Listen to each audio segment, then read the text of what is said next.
Uy, sorry tabi.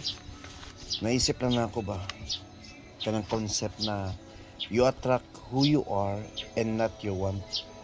So nagpasabot ana. So dili di ako nagsulti na si Neville Goddard, isa sa mga successful na author sa book o successful na mentor in coaching. So ingon siya motto.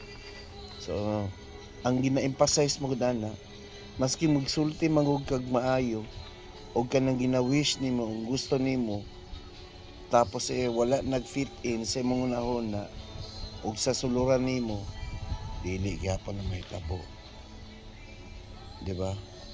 Ibig sabihin mag-repel gyapon ng imong mga needs ug wants pag once ing ana ay mong konsepto sa imong suluran. Dapat mag-coherent na siya. Unsa man na ma-feel nimo, mag-abot ang mind ug heart na pasabot ana nga nag-resonate na siya.